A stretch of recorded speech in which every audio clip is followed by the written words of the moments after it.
Finlândia, dezembro de 1939. As temperaturas despencam para 40 graus abaixo de zero. A neve cobre tudo como um manto branco infinito. E em meio a essa paisagem congelada, uma das guerras mais brutais e desiguais da história moderna está prestes a começar.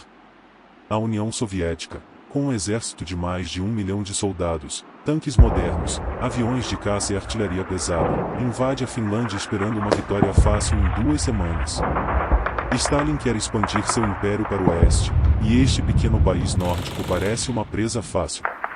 Afinal, a Finlândia tem um exército de pouco mais de 300 mil homens, equipamentos obsoletos e praticamente nenhum tanque ou aeronave moderna. O mundo inteiro aguarda para ver esta pequena nação esmagada em questão de dias. Generais soviéticos apostam garrafas de vodka em quem chegará primeiro a Helsinki. Soldados do Exército Vermelho marcham em direção à fronteira com absoluta confiança, alguns até mesmo sem munição suficiente, pois seus superiores lhes disseram que a guerra terminaria antes que pudessem disparar tudo. Mas Stalin não contava com algo. Ele não contava com o espírito indomável de um povo que preferiria morrer a perder a sua liberdade. Ele não contava com o conhecimento íntimo que os finlandeses tinham das suas próprias florestas congeladas. E ele definitivamente não contava com homens como Simo Aya. Simo nasceu em 1905 em uma pequena fazenda em Hautjärvi, perto da fronteira com a Rússia. Era o caçula de 8 irmãos. Desde criança, sua vida girava em torno de 2 coisas: trabalhar a terra e caçar nas florestas. Não era alto, mal chegava a 1,60 m. Não tinha nenhuma imponência. Aliás, se você o visse na rua, provavelmente não se lembraria dele. Era apenas mais um fazendeiro finlandês. Mas havia algo de especial em Simo. Desde os 5 anos, seu pai o ensinou a atirar. E descobriram que aquele menino tinha um dom natural. Ele conseguia acertar uma moeda lançada ao ar. Conseguia abater lebres em plena velocidade. Aos 13 anos, já ganhava competições de tiro locais. Não porque tivesse equipamento especial ou treinamento profissional.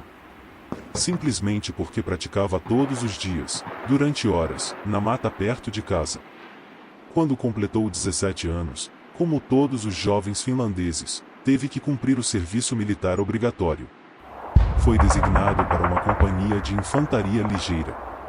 Seus superiores logo notaram sua habilidade com o rifle. Mas Simo era humilde, quieto e nunca se gabava. Completou o serviço e voltou para sua fazenda, acreditando que sua vida seria tranquila, cultivando batatas e caçando ocasionalmente. Nos anos seguintes, Simo viveu a vida simples que havia imaginado. Levantava-se antes do amanhecer, trabalhava a terra, caçava para complementar sua alimentação e, ocasionalmente, participava de competições de tiro, onde sempre conquistava o primeiro lugar. Aos domingos, ia à igreja. Era muito querido na comunidade. Um bom vizinho. Um homem quieto e trabalhador. Mas tudo mudou em 30 de novembro de 1939. Naquele dia, as bombas soviéticas começaram a cair em território finlandês. Simo estava em sua fazenda quando ouviu as explosões à distância. Ele viu fumaça preta subindo no horizonte. Ouviu no rádio a notícia que mudaria sua vida e a Finlândia estava em guerra. No dia seguinte, Simo caminhou até o posto de recrutamento mais próximo. Ele tinha 34 anos, já não era jovem para os padrões militares. Mas a Finlândia precisava de todos os homens disponíveis. Ele foi designado para o 6º Regimento da Divisão Jagir, destinado a defender a própria região onde nascerá.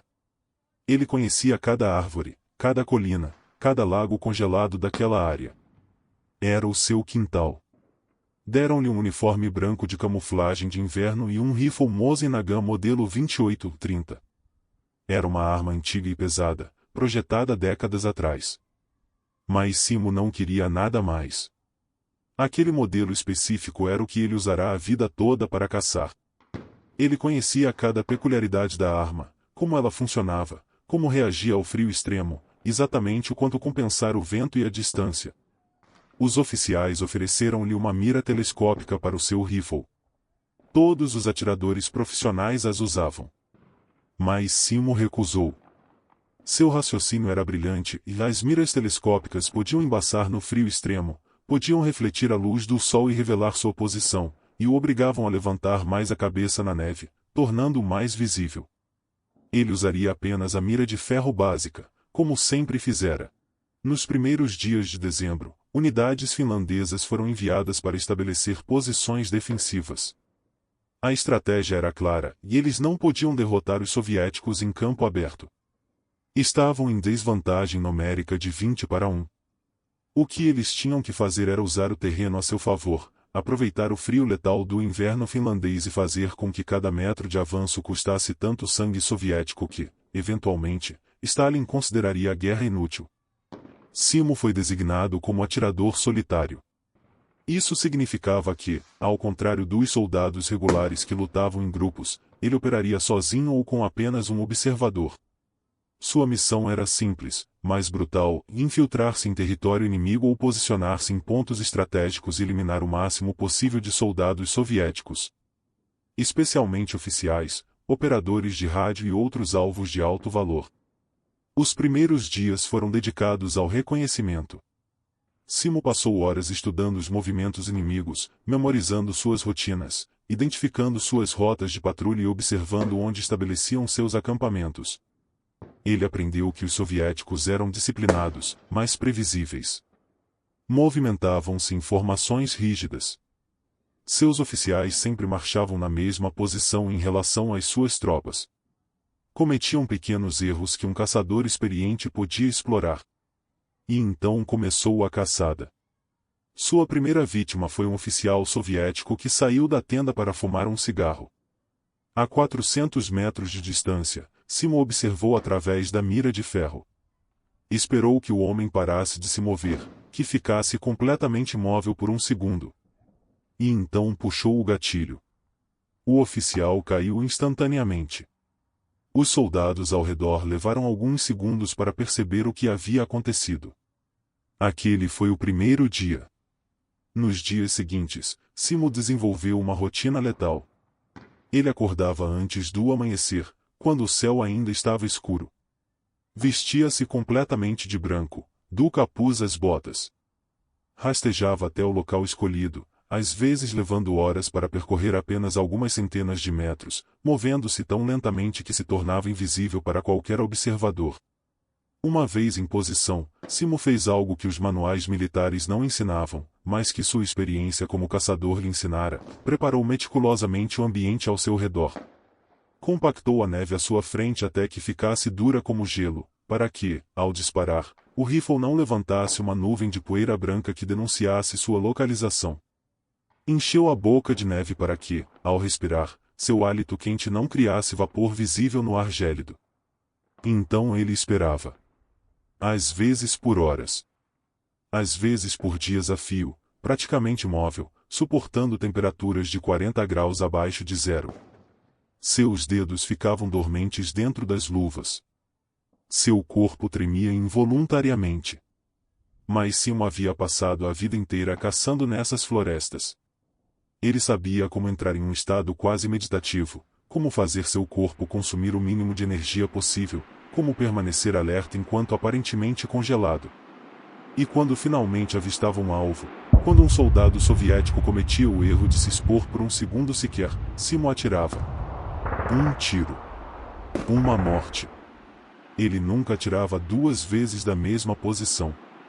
Imediatamente após o disparo, ele já estava se movendo, rastejando para sua próxima posição enquanto os soviéticos atiravam freneticamente na direção em que pensavam que ele estivesse. O que tornava Simo verdadeiramente aterrorizante não era apenas sua pontaria.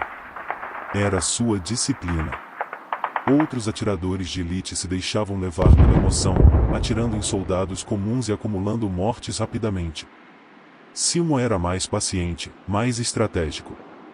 Ele esperava horas por uma oportunidade clara de atirar em um oficial. Porque ele sabia que matar um tenente causava mais danos do que matar 10 soldados rasos. Sem líderes, as unidades inimigas se desorganizavam, cometiam erros e entravam em pânico. As primeiras semanas foram devastadoras para os soviéticos. Soldados começaram a cair como moscas, e ninguém sabia de onde vinham os tiros. Um oficial saía da tenda e simplesmente desabava. Um sargento dava ordens aos seus homens, e de repente, sua cabeça explodia. Um operador de rádio estabelecia a comunicação, e a próxima pessoa que tentasse usar o equipamento encontrava o operador morto em sua posição. O medo começou a se espalhar como um vírus pelas linhas soviéticas. Os soldados pararam de querer sair das trincheiras. Os oficiais passaram a se movimentar apenas à noite. Alguns até se recusavam a usar suas insígnias de patente para não serem identificados como alvos de alto valor. Mas nada disso importava. Simo conseguia identificar um oficial pela sua postura, pela maneira como se movia, pela forma como os outros soldados interagiam com ele. As histórias sobre esse atirador invisível começaram a se tornar lendárias. Os soldados soviéticos passaram a chamá-lo de Belaya Smert, a Morte Branca. Diziam que ele era um fantasma, que não podia ser morto, que conseguia ficar invisível na neve. Os comissários políticos tentaram acabar com esses rumores executando soldados por covardia e propaganda derrotista. Mas o medo era real, palpável, imparável. O alto comando soviético ficou furioso. Como um único homem podia causar tanto caos? Enviaram equipes especiais de contra-atiradores, homens treinados especificamente para caçar outros atiradores.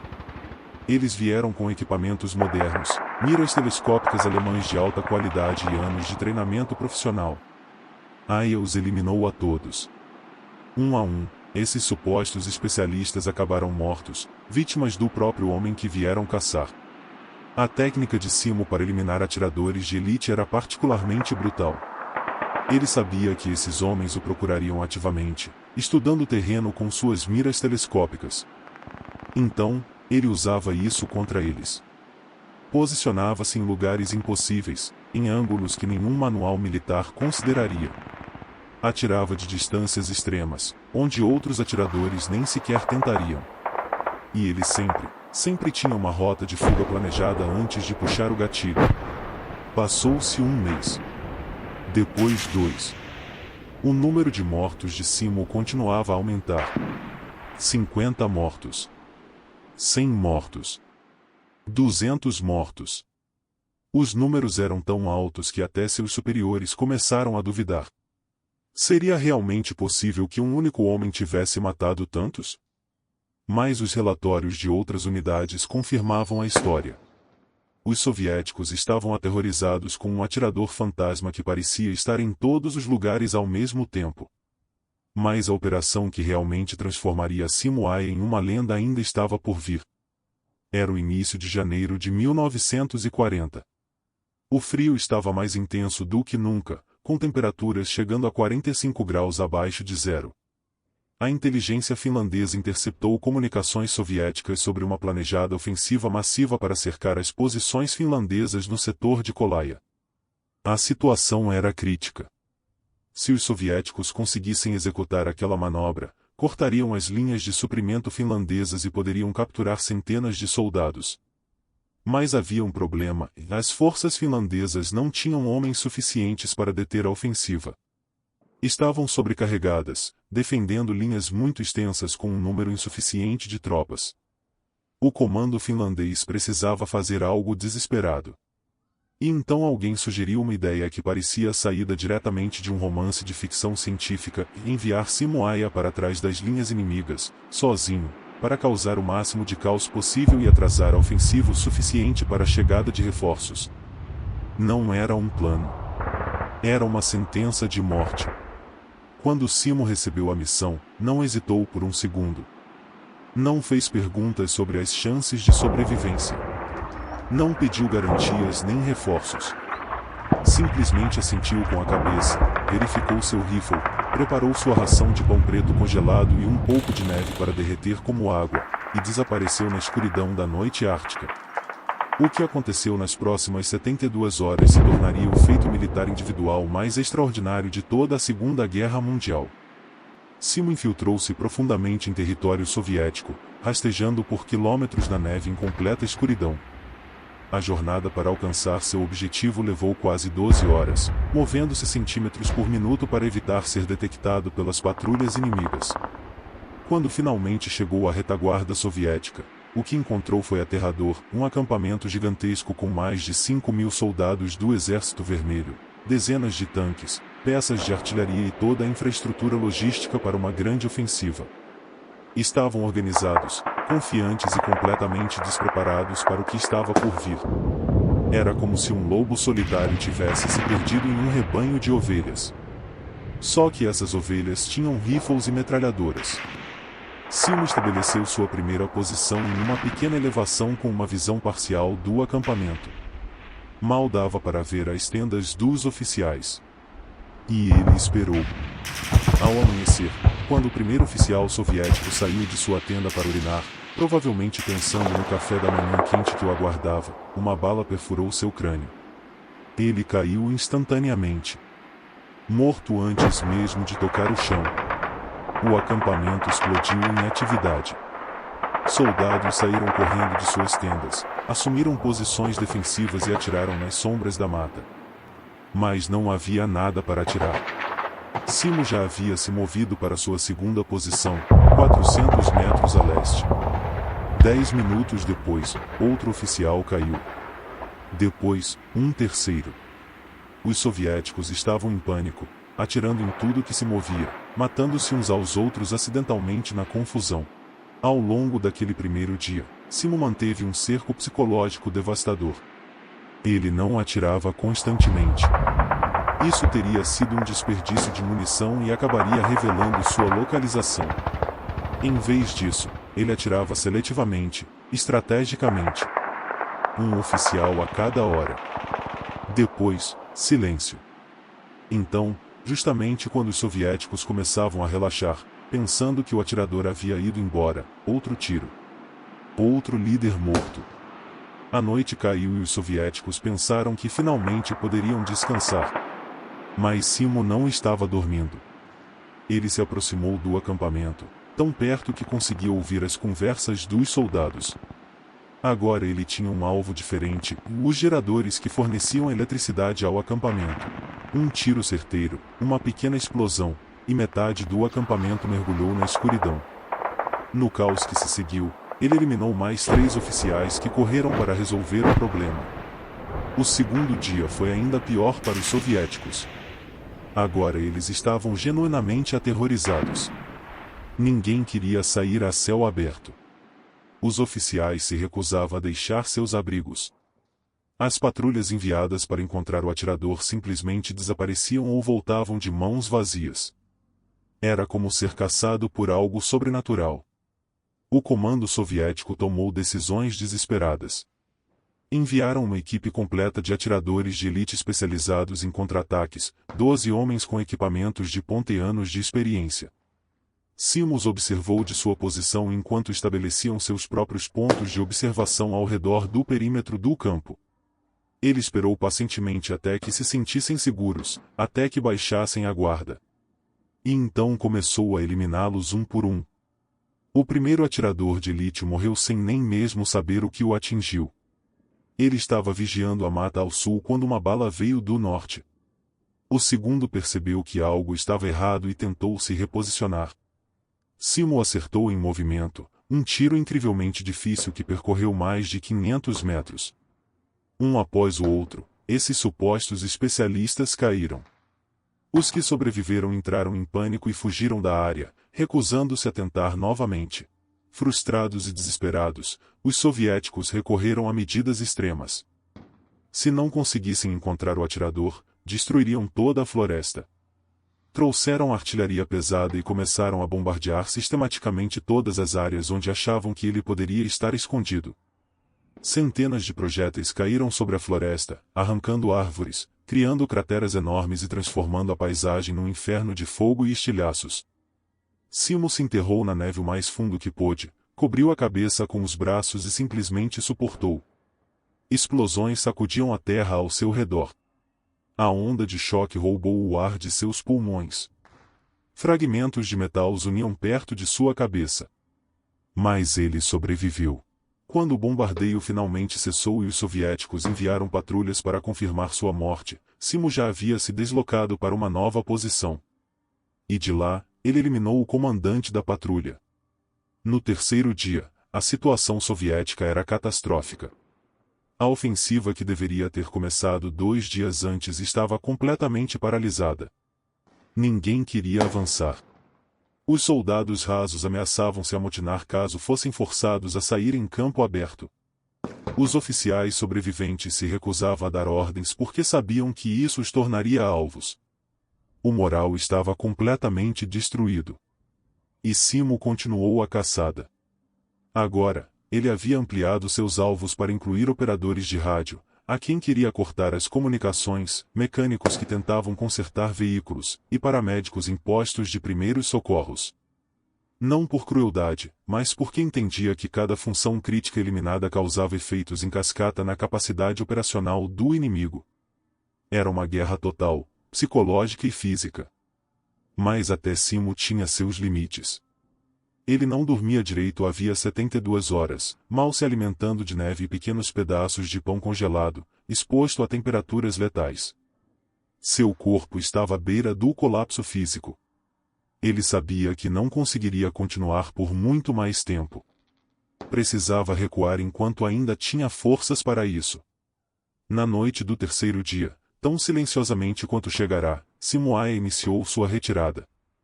Ele rastejou de volta pelas linhas soviéticas, movendo-se entre as patrulhas como um fantasma.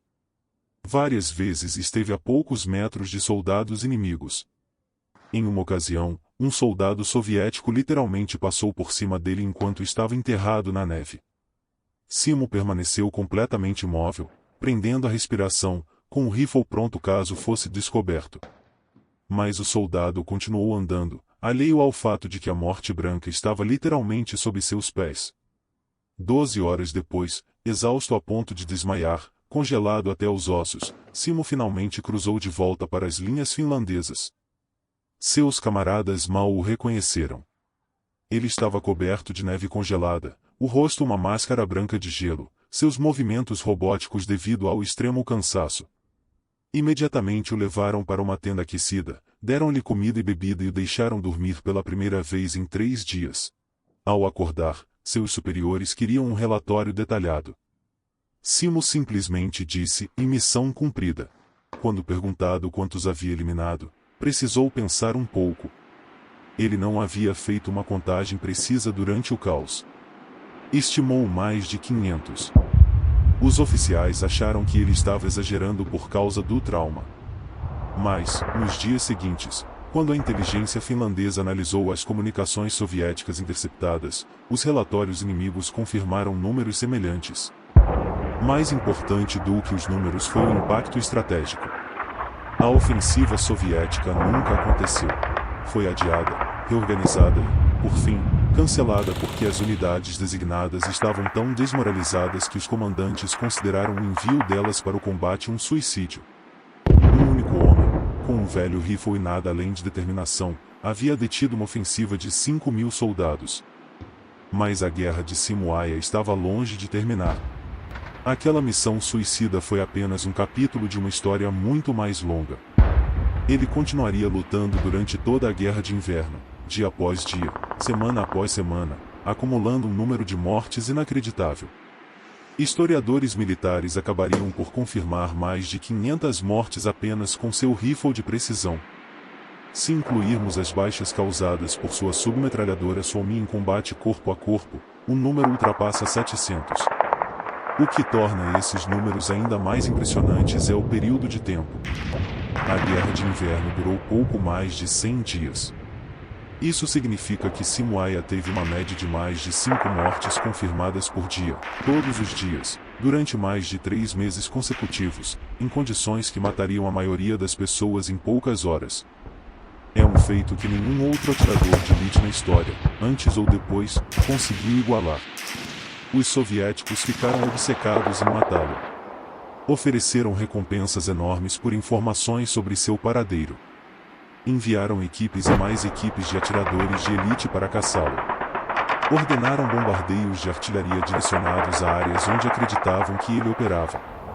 Mas Simo continuou a sobreviver, continuou a caçar, continuou a ser o pesadelo vivo do Exército Vermelho. Mas até as lendas podem sangrar. Em 13 de março de 1940, pouco mais de uma semana antes do fim da guerra, Simo estava em sua posição habitual quando um atirador soviético finalmente conseguiu o impossível e atirou diretamente em seu rosto com uma bala explosiva. O projétil estilhaçou completamente sua mandíbula inferior esquerda, atravessou sua bochecha e destruiu vários dentes. Metade de seu rosto simplesmente desapareceu em uma explosão de sangue e ossos. Qualquer outra pessoa teria morrido instantaneamente com aquele tiro. Simo perdeu a consciência, mas, inacreditavelmente, seu coração continuou batendo. Seus camaradas o encontraram horas depois, inconsciente, com o rosto irreconhecível, deitado em uma poça de seu próprio sangue congelado. Eles o arrastaram de volta para as linhas de frente, certos de que ele morreria em minutos. Os médicos que o examinaram disseram que era impossível ele sobreviver. O ferimento era muito grave. Mas Simo Aia desafiou a morte mais uma vez. Ele entrou em coma profundo. Os médicos fizeram o que puderam, o que não era muito em um hospital de campanha no meio de uma guerra. Eles não tinham recursos para cirurgias reconstrutivas complexas. Só podiam mantê-lo estável e esperar. Os dias se passaram. Depois, uma semana. Simo permaneceu inconsciente, seu corpo travando uma batalha que nenhum médico podia ajudá-lo a vencer. E então, em 13 de março de 1940, exatamente no mesmo dia em que a Finlândia e a União Soviética assinaram o Tratado de Paz que pôs fim à Guerra de Inverno, Simo Aia abriu os olhos. Ele despertou do coma como se seu corpo soubesse, em algum nível subconsciente, que seu trabalho estava feito. Seu país estava a salvo. Ele podia descansar agora. A recuperação foi longa e dolorosa. Foram necessárias mais de 20 cirurgias reconstrutivas para reparar seu rosto. Ele ficou permanentemente desfigurado, a metade esquerda de seu rosto nunca mais seria a mesma. Mas ele sobreviveu. Contra todas as probabilidades médicas, contra todas as expectativas, o homem que havia desafiado um exército inteiro agora desafiava a própria morte. Quando a guerra terminou, Simo foi promovido diretamente de cabo a segundo-tenente pelo próprio Marechal Mannerheim, uma honra quase sem precedentes. Ele se tornou o soldado mais condecorado da história finlandesa. Mas ele nunca buscou fama ou reconhecimento. Na verdade, ele evitava ativamente a atenção pública. Após a guerra, Simo simplesmente voltou para sua fazenda. Retomou a vida que levava antes, cultivando a terra, caçando ocasionalmente, vivendo em paz. Quando jornalistas ou historiadores tentavam entrevistá-lo, ele geralmente recusava. Quando ocasionalmente concordava em falar, suas respostas eram curtas, humildes, quase desconfortavelmente modestas para alguém que havia conquistado o que ele havia conquistado. Perguntavam-lhe, como você se tornou o maior atirador de elite da história? Sua resposta, prática. Perguntavam-lhe, como foi matar tantos homens? Sua resposta, fiz o que meu país me pediu para fazer. Perguntavam-lhe, você sentiu medo alguma vez? Sua resposta, o tempo todo. Não havia bravata, nenhuma glorificação da violência. Apenas um homem que havia feito um trabalho horrível porque alguém tinha que fazê-lo. Simo viveu uma vida longa e tranquila após a guerra. Casou-se, não teve filhos e continuou a caçar como hobby até a velhice.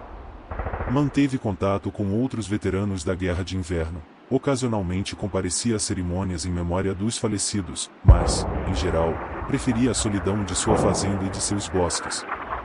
Quando a União Soviética finalmente entrou em colapso em 1991, um jornalista lhe perguntou como se sentia ao ver que o país que havia invadido a Finlândia não existia mais.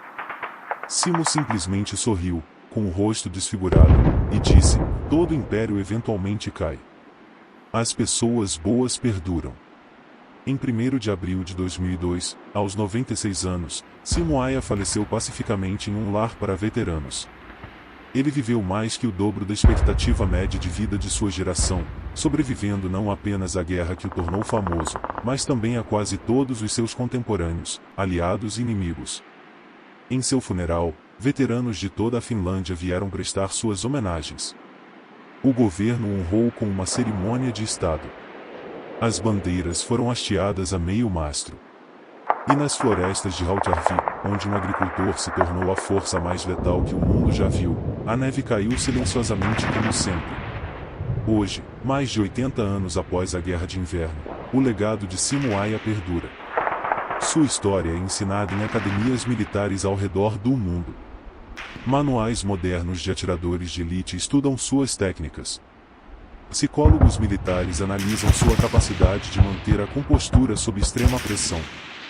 Mas, mais do que isso, ele se tornou um símbolo de algo mais profundo, e a ideia de que coragem, habilidade e determinação podem superar vantagens numéricas e de recursos esmagadores. Sua história nos lembra que, nos momentos mais sombrios da história, quando tudo parece perdido, indivíduos extraordinários podem surgir dos lugares mais inesperados. Você não precisa ser grande, forte ou imponente. Simo era apenas um homem pequeno, quieto e humilde. Mas quando seu país precisou dele, ele se tornou algo mais. Ele se tornou um fantasma. Uma lenda. A Morte Branca. E agora, toda vez que você olhar para uma foto de uma floresta nevada, toda vez que você vir aquele silêncio branco e infinito do inverno, lembre-se de que, certa vez, no meio daquela paisagem aparentemente vazia, um homem solitário com um rifle antigo deteve um exército inteiro. Lembre-se de que os heróis nem sempre usam capas ou fazem grandes pronunciamentos. Às vezes, são fazendeiros tranquilos que simplesmente fazem o que precisa ser feito, independentemente do custo pessoal. A história de Simo Häyhä também nos ensina algo sobre a natureza da guerra moderna. Numa era em que os conflitos são cada vez mais decididos por tecnologia avançada, drones, mísseis guiados por satélite e armas inteligentes, a sua história lembra-nos que o fator humano continua a ser crucial. A tecnologia pode falhar. Sistemas complexos podem entrar em colapso. Mas a vontade humana, a determinação, o conhecimento do terreno e a habilidade individual podem fazer a diferença quando tudo mais falha. Os militares soviéticos aprenderam essa lição da maneira mais difícil. Eles tinham uma superioridade numérica esmagadora. Tinham tanques modernos, artilharia pesada e aviões de caça. Mas subestimaram completamente o poder dos soldados lutando em seu próprio terreno, que conheciam cada centímetro da floresta, que preferiam morrer a se render. E subestimaram especificamente o que um único indivíduo altamente qualificado e totalmente comprometido poderia realizar. Após a Guerra de Inverno, as forças armadas de todo o mundo estudaram o que havia acontecido na Finlândia. Manuais táticos foram reescritos. O treinamento de atiradores de elite foi revolucionado. As táticas de guerra de inverno foram completamente reformuladas. E no centro de todas essas lições estava a história de um fazendeiro finlandês que se tornou o pior pesadelo do Exército Vermelho. Mas talvez o aspecto mais fascinante da história de Simo seja o que ela revela sobre a psicologia humana sob extrema pressão. Psicólogos militares estudaram seu caso extensivamente, tentando entender como alguém poderia manter a clareza mental necessária para fazer disparos precisos enquanto congelava, passava fome, estava exausto e sabia que centenas de pessoas estavam ativamente tentando matá-lo. O que eles descobriram foi que Simo não era imune ao medo ou ao estresse. Na verdade, ele admitiu abertamente que ficava apavorado na maior parte do tempo. A diferença era que ele havia desenvolvido, ao longo de anos de caça, a capacidade de funcionar eficazmente mesmo sentindo medo extremo. Ele não eliminou o medo, simplesmente o compartimentalizou, o colocou em uma caixa mental e continuou fazendo seu trabalho. Essa capacidade de manter as funções executivas sob estresse extremo é o que diferencia os soldados de elite dos comuns. E Simo a aprimorou a um nível que poucos humanos alcançaram. Ele podia estar tremendo de frio, com o estômago roncando de fome, ouvindo explosões ao seu redor, e ainda assim acertar um tiro perfeitamente calibrado a 500 metros de distância. Sua mente e seu corpo funcionavam em perfeita sincronia, mesmo nas condições mais hostis imagináveis. Há outra dimensão em sua história que muitas vezes é negligenciada: o custo moral. Simo era um homem profundamente religioso, criado em uma comunidade luterana tradicional onde a vida humana era valorizada. Matar, para ele, não era algo que levasse levianamente. A cada tiro disparado, ele sabia que estava tirando a vida de alguém que provavelmente tinha família, amigos, sonhos. Em uma das raras e extensas entrevistas que concedeu décadas após a guerra, o jornalista perguntou-lhe se era atormentado por pesadelos com os homens que havia matado. Simo respondeu honestamente, e no início, sim. Eu via seus rostos. Me perguntava quem eram, o que haviam deixado para trás. Mas então me lembrei de que eles vieram ao meu país. Eles trouxeram a guerra. Eu apenas defendi minha casa. E os pesadelos se tornaram mais suportáveis. Essa racionalização moral não era negação nem frieza emocional. Era a forma como um homem fundamentalmente bom lidava com o fato de ter feito coisas horríveis por razões necessárias. Ele nunca glorificou o que havia feito. Nunca se gabou do número de mortes que causou. Aliás, quando as pessoas tentavam celebrá-lo como um herói, ele ficava visivelmente desconfortável. Para ele, não tinha sido heroísmo. Tinha sido sobrevivência e dever. O paradoxo de Simo Aya é que ele se tornou o assassino mais eficiente de sua época justamente por não ser um assassino por natureza. Ele era um caçador, alguém que matava para comer, não por glória ou prazer. Essa mentalidade lhe conferia a paciência e a disciplina que muitas vezes faltam aos soldados profissionais. Ele não tinha ego a defender, nem necessidade de provar nada a ninguém. Ele só precisava cumprir a missão e voltar para casa. Essa falta de ego também explica por que ele rejeitou os equipamentos modernos que outros atiradores de elite cobiçavam. Não era teimosia nem tradicionalismo. Era puro pragmatismo. Ele sabia que o melhor equipamento para ele era aquele que conhecia intimamente, não o equipamento com as especificações mais impressionantes no papel. Enquanto outros atiradores de elite perdiam tempo aprendendo novas armas e miras, Simo usava esse tempo para aperfeiçoar sua habilidade com o rifle que usava há 20 anos. Essa filosofia de domínio sobre a novidade é relevante ainda hoje. Em um mundo obcecado pela tecnologia de ponta, com a constante atualização para o modelo mais recente, a história de Simo nos lembra que, às vezes, o antigo e confiável supera o novo e chamativo. Não porque o antigo seja inerentemente superior, mas porque o domínio completo de uma ferramenta simples pode ser mais eficaz do que o uso competente de uma complexa. Vale a pena também considerar o impacto psicológico que Simo teve sobre seus inimigos. Não se tratava apenas do número de baixas que ele infligiu, era o terror psicológico.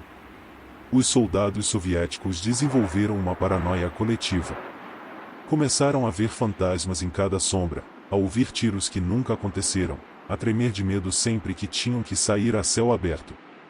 Esse trauma psicológico massivo causado por um único indivíduo é algo único na história militar. Os comandantes soviéticos tentaram combater isso com propaganda, dizendo às suas tropas que a morte branca era um mito, que não se tratava de um único homem, mas de vários atiradores finlandeses. Mas isso só piorou as coisas.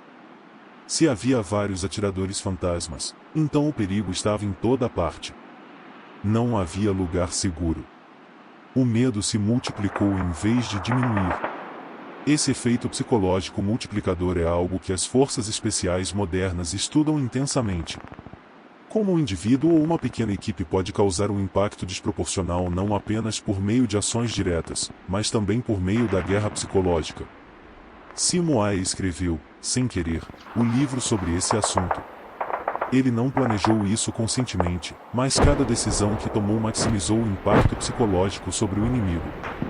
Por exemplo, a tática de atirar primeiro nos oficiais não era apenas estrategicamente eficaz, mas também psicologicamente devastadora. Os soldados rasos viam seus líderes caírem e percebiam que, se seus superiores não estivessem seguros, eles estariam completamente indefesos. Isso criou uma sensação de desesperança que nenhuma propaganda poderia neutralizar. Da mesma forma, sua prática de nunca disparar duas vezes da mesma posição significava que os soviéticos jamais podiam prever onde ele estaria. Cada árvore, cada monte de neve, cada sombra poderia esconder a morte. Essa imprevisibilidade total é talvez a forma mais eficaz de guerra psicológica. O medo do conhecido é administrável. O medo do completamente imprevisível é paralisante. Após a guerra, quando historiadores militares entrevistaram veteranos soviéticos da Guerra de Inverno, muitos admitiram que o medo dos atiradores finlandeses, e especificamente da Morte Branca, era pior que o frio, pior que a fome, pior que o combate direto. Sabíamos onde estavam as trincheiras inimigas. Podíamos evitar as posições de artilharia conhecidas. Mas os atiradores podiam estar em qualquer lugar, a qualquer momento, e não os víamos chegar. Essa vantagem psicológica que a Finlândia obteve por meio de atiradores como Aia foi crucial para o seu sucesso na Guerra de Inverno. Apesar de estarem em grande desvantagem numérica, eles conseguiram infligir aos soviéticos perdas que Stalin jamais havia previsto. As estimativas variam, mas os historiadores geralmente concordam que, para cada finlandês morto, entre 5 e 8 soldados soviéticos morreram. Essa é uma taxa de câmbio extraordinária para o lado defensor. Embora seja um exagero atribuir toda essa vantagem a Simo Aia individualmente, não há dúvida de que ele e outros atiradores de elite como ele desempenharam um papel desproporcional na obtenção desses resultados. Sua eficácia obrigou os soviéticos a mudar de tática, a se mover com mais cautela e a desperdiçar tempo e recursos procurando por ameaças invisíveis. Tudo isso deu às forças finlandesas, em menor número, o tempo precioso de que precisavam para organizar defesas eficazes. Há uma anedota fascinante que ilustra o impacto de Simo na consciência coletiva soviética. Anos após a guerra, durante a década de 1960, um veterano soviético que havia lutado na Finlândia escreveu em suas memórias sobre a Morte Branca. Ele descreveu como sua unidade perdeu 18 homens em um único dia para um franco-atirador invisível. Ele escreveu que nem mesmo os bombardeios alemães posteriores na Segunda Guerra Mundial lhe causaram o mesmo nível de terror que sentia cada vez que tinha que sair a céu aberto naquelas florestas finlandesas. Essa confissão é reveladora. Esse veterano sobreviveu a Stalingrado, uma das batalhas mais brutais da história da humanidade. Ele enfrentou bombardeios aéreos, combates casa a casa, privações extremas. Mas, décadas depois, o que mais o assombrava era a lembrança de um atirador finlandês que ele nunca viu, que possivelmente nem era Aia especificamente, mas que em sua mente se fundiu com o mito da Morte Branca. Esse poder do mito é fascinante por si só. Simo Aia, o homem, era mortal, vulnerável, limitado. Mas a Morte Branca, o mito que cresceu em torno dele, tornou-se mortal. Tornou-se a personificação do medo soviético das florestas finlandesas. E esse mito continuou a ser psicologicamente eficaz mesmo depois de Simo ter sido ferido e retirado do campo de batalha. Na verdade, os finlandeses, astutamente, nunca confirmaram publicamente durante a guerra que a Morte Branca era um único homem, ou mesmo se ela existiu. Deixaram os soviéticos especular, deixaram que criassem suas próprias teorias aterrorizantes. Essa ambiguidade deliberada amplificou o efeito psicológico. Se você não sabia o que era real e o que era mito, tudo se tornava potencialmente real em sua mente. Essa lição sobre o poder da ambiguidade na guerra psicológica tem sido aplicada repetidamente desde então por forças especiais em todo o mundo.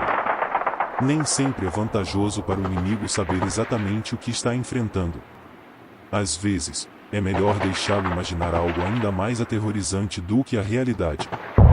Mas, além das táticas e estratégias, a história de Simo Aia é também, simplesmente, uma extraordinária história humana de perseverança. Consideremos por um momento que ele realmente realizou, por mais de 100 dias consecutivos, em temperaturas que regularmente chegavam a 40 graus abaixo de zero, com rações mínimas, dormindo em trincheiras congeladas quando possível, esse homem se levantava todos os dias e realizava o trabalho mais perigoso que se possa imaginar. Não havia folgas. Nem períodos longe da linha de frente. Nem terapeutas ou conselheiros para ajudá-lo a lidar com o trauma. Só havia a próxima missão, o próximo objetivo, a próxima chance de morrer. E dia após dia, semana após semana, mês após mês, Simo simplesmente continuava. Esse é um tipo de coragem que vai além da bravura em um momento de crise. É a determinação inabalável de seguir em frente quando cada fibra do seu ser quer desistir. E finalmente, depois de tudo que havia sobrevivido, ele foi atingido por aquele tiro devastador no rosto. Mesmo assim, seu corpo se recusou a ceder.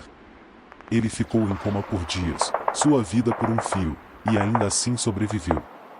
É quase como se a pura força de vontade que ele desenvolveu ao longo de meses de combate simplesmente se recusasse a deixá-lo morrer.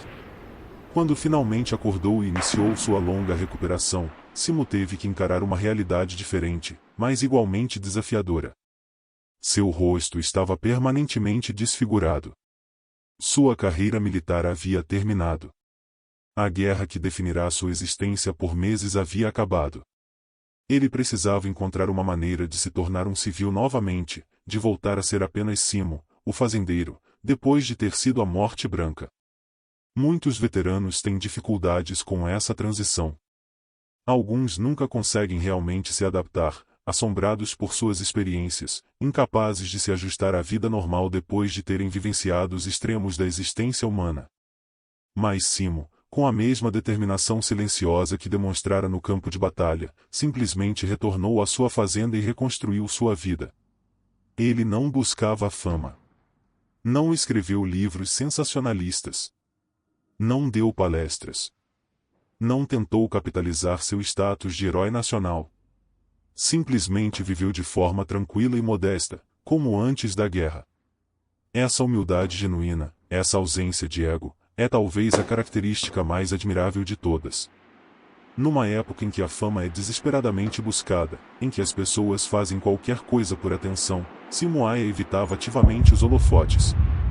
E assim ele viveu por mais 60 anos após a guerra. 60 anos de vida tranquila, de trabalho honesto, desfrutando das coisas simples que ele havia defendido com tanta ferocidade, a liberdade de seu país, a paz de suas florestas, a companhia de amigos e familiares. De certa forma, sua longa e pacífica vida foi a melhor vingança contra aqueles que tentaram tirá-la dele. Ele sobreviveu, prosperou e morreu em seus próprios termos. Hoje, na Finlândia, Simo Aya é lembrado como um herói nacional, mas não do tipo que glorifica a guerra. Ele é lembrado como um homem que fez o impossível para defender seu lar, que pagou um preço terrível por isso, mas que jamais perdeu sua humanidade essencial. Em sua cidade natal, existe um pequeno e discreto memorial, tão humilde quanto o próprio homem. Não há estátuas grandiosas nem monumentos imponentes. Há apenas uma simples lembrança de que, certa vez, quando necessário, pessoas comuns fizeram coisas extraordinárias. E essa talvez seja a lição final da história de Simo Aya. Você não precisa nascer especial para fazer coisas incríveis. Você não precisa ser geneticamente superior ou ter dons sobrenaturais. Simo era um agricultor comum que por acaso era excepcional em algo específico porque o praticou a vida toda. E quando seu país precisou dele, ele usou essa habilidade para defender o que amava. Cada um de nós possui habilidades, talentos e capacidades que desenvolvemos ao longo de anos de prática e paixão. E embora esperemos nunca precisar usá-los em circunstâncias tão extremas quanto as de Simo, sua história nos lembra que o potencial para a grandeza existe em lugares inesperados. Existe no agricultor discreto, no trabalhador humilde, na pessoa comum que realiza seu trabalho dia após dia sem buscar reconhecimento. Porque, no fim das contas, era isso que Simo Aya era. Não um super soldado. Não um assassino implacável. Não um herói de filme com uma trilha sonora épica.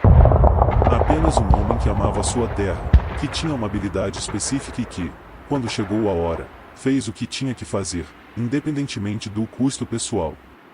E é por isso que, por causa dessa humanidade essencial combinada com habilidade extraordinária e coragem inabalável, sua história perdura. Mais de 80 anos depois, em um mundo completamente diferente daquele que ele conheceu, continuamos a contar sua história. Continuamos a nos maravilhar com suas realizações. Continuamos a tentar entender como um homem pôde alcançar o que ele alcançou. E continuamos a aprender com seu exemplo, que a verdadeira grandeza não vem da busca pela glória, mas de cumprir o dever com excelência, mesmo quando ninguém está olhando, mesmo quando o custo é terrível, mesmo quando seria muito mais fácil desistir. Esta foi a história de Simo Aya. O agricultor que se tornou o atirador mais letal da história. O homem que enfrentou um exército inteiro e venceu. O guerreiro que jamais perdeu a sua alma. A Morte Branca que, no fim, só queria viver em paz. Que a sua memória nos lembre sempre que os verdadeiros heróis caminham entre nós, muitas vezes sem que saibamos, até que chegue o momento em que o mundo precise que eles se levantem. Se inscreva e doe se puder. Até o próximo vídeo.